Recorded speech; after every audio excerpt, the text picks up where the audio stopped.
పాత్రికేయ మిత్రులందరికీ అలాగే వైఎస్ఆర్ కాంగ్రెస్ పార్టీ పెద్దలకు ఇక్కడికి వచ్చిన ప్రతి ఒక్కరికి నా నమస్కారాలు తెలియజేసుకుంటున్నాను.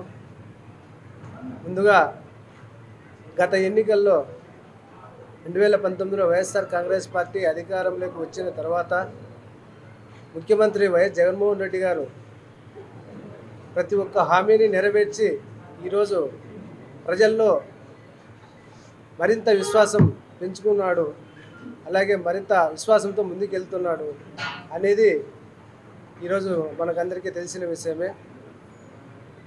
ఇది చంద్రబాబు నాయుడు గారు కూటమి వాళ్ళు జీర్ణించుకోలేక ఈరోజు రాష్ట్రంలో ఎక్కడ చూసినా అలజడులు సృష్టించి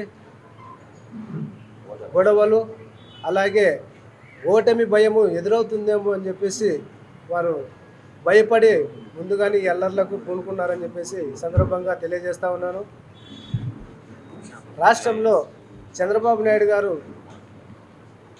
జనసేన, బీజేపీ, తెలుగుదేశం ఈ 3 పార్టీలు మేము కలిసి జగన్మోహన్ రెడ్డి గారిని అధికారం లేకుండా చేస్తామని చెప్పేసి హితవు పలికారు.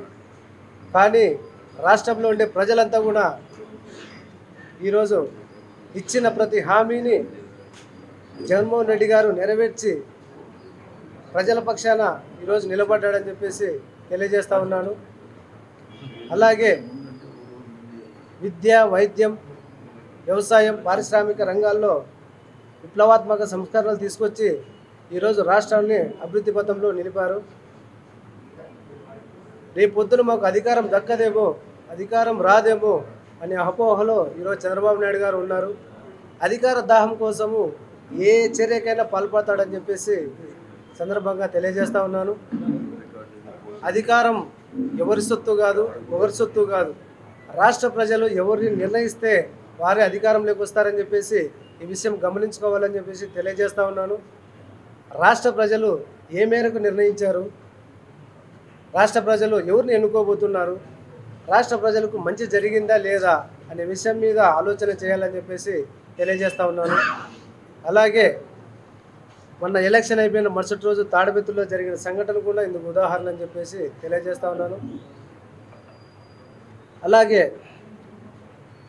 పెద్దారెడ్డి ఇంటి మీద, తాడిపత్రి ఎమ్మెల్యే పెద్దారెడ్డి గారి ఇంటి మీద కూడా రాళ్ళు విసరడము పిరికిబంద చర్య అని చెప్పేసి అనుకుంటున్నాను.